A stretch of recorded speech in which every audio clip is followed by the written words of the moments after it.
Tell your children why we care about Palestine and why we follow Al-Aqsa Mosque. So if they ask you why, you can use this important information that our children must know about Palestine and Al-Aqsa Mosque so they understand why we care about Palestine and what happens there. They should know that no matter how preoccupied we are with worldly matters, Al-Aqsa Mosque is our top priority, after contributing to educating Muslims and teaching them the principles of their religion. Tell your child, "My son, Palestine is the dwelling place of the prophets. Our prophet Abraham migrated to Palestine. Prophet Lot was saved by God from the punishment that befell his people in the blessed land, which is Palestine. Prophet David lived in Palestine and built his sanctuary there. Prophet Solomon ruled the entire world from Palestine, and his famous story with the ant, which addressed the ants, happened in a place called the Valley of the Ant in Palestine, near Ashkelon.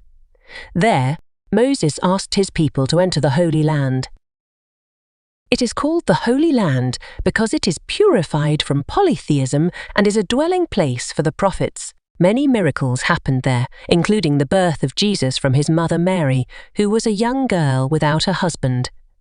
God raised him up to him when the children of Israel decided to kill him. After giving birth, Mary shook the trunk of a palm tree in Palestine when she was in one of the weakest states a woman can be in.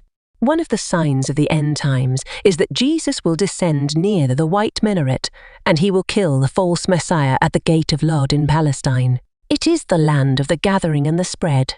Gog and Magog will be killed on its land in the end times. And many stories have taken place in Palestine, including the story of Saul and Goliath. Teach your children without patriotic songs, slogans, or banners. The Al-Aqsa Mosque is sacred to Muslims in all corners of the earth, not just Palestinians. Teach them that Al-Aqsa is the first Qibla direction of prayer for Muslims, and Allah commanded the Prophet to change the Qibla to the Holy Mosque in Mecca. Teach them that the night journey and ascension began from Al-Aqsa to the heavens.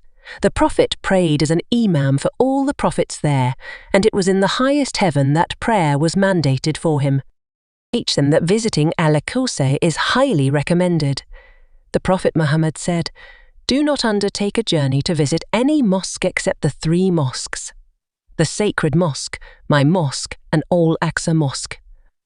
Teach them the value of praying in Al-Aqsa as it is equivalent to 500 prayers. The Prophet Muhammad said, "A prayer in the sacred mosque is worth 100,000 prayers. A prayer in my mosque is worth 1,000 prayers, and a prayer in Al-Aqsa Mosque is worth 500 prayers." Teach them that Al-Aqsa was the Qibla of all the prophets before Prophet Muhammad, and the first Qibla he prayed towards before the Qibla was changed to Mecca. Teach them that the Prophet Muhammad instructed his companions to stay close to Al-Aqsa. He said, "If you are afflicted with a calamity after me, and you have to stay somewhere, then stay in Beit al-Maqdis, Jerusalem. For it is a place of the prophets, and from it they went out for their missions." Teach them that Al-Aqsa covers an area of 144,000 square meters and can accommodate 800,000 worshippers with 4 minarets. Remind them that supporting it is at the core of our faith, thanks to Dr. Mahamed Sadek Al-Husseini, translated by Housewife Challenges channel.